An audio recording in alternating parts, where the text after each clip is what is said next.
What if I told you that right now, as you're watching this video, the year isn't actually 2025?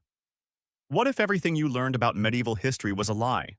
What if nearly 3 centuries of human civilization never happened at all? Welcome to one of history's most mind-bending theories, the phantom time hypothesis. In 1991, a German historian named Heribert Illig dropped a bombshell that would make conspiracy theorists everywhere lose their minds. He claimed that the years 614 to 911 AD, that's 297 years of history, were completely fabricated. According to Illig, we're not living in 2025. We're living in 1728. But how could nearly 3 centuries just disappear? Illig's theory centers around one of history's most powerful figures, Holy Roman Emperor Otto III.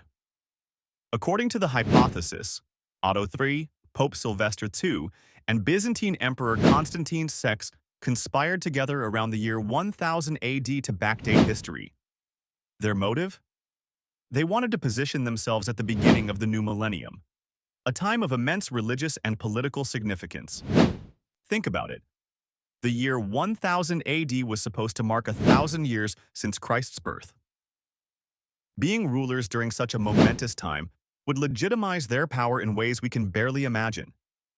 So they allegedly created fake historical documents, forged artifacts, and invented entire centuries of events that never actually occurred.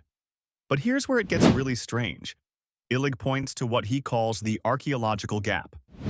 He argues that there's a suspicious lack of physical evidence from this 300-year period. Where are the buildings, the artifacts, the technological progression you'd expect from 3 centuries of human development? Consider Charlemagne, one of history's most famous medieval kings. Illig suggests that Charlemagne never existed at all. He was simply a composite character, created by combining legends of earlier rulers to fill the phantom centuries with believable stories. And what about carbon dating, you ask? Illig claims that our entire dating system is flawed because it's based on the assumption that these fabricated years actually happened. Every historical timeline, every archaeological dating method, all potentially built on a foundation of lies. The evidence gets more unsettling when you look at the Gregorian calendar reform of 1582. Pope Gregory XIII claimed they were correcting a 10-day error that had accumulated over centuries.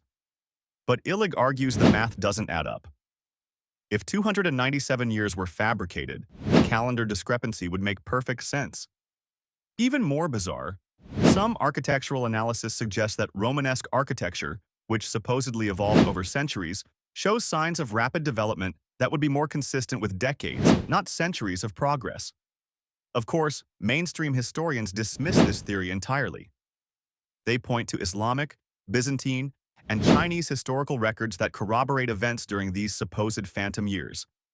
They argue that coordinating such a massive deception across multiple civilizations would be impossible. But Illig has an answer for that too. He suggests that these other civilizations simply adopted the fabricated chronology when they came into contact with European dating systems. So what does this mean if it's true? It means that the Dark Ages, that mysterious period when civilization supposedly stagnated, never happened because those centuries never existed. It means that the Renaissance didn't follow the medieval period. It followed the late Roman period directly.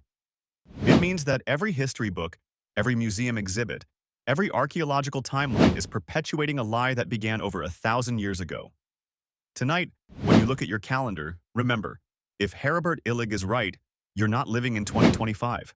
You're living in 1728, in a world where nearly 300 years of history exist only in the imagination of a few powerful men who rewrote time itself. The question is, do you believe it's possible? Or is this just another conspiracy theory? Let me know what you think in the comments below.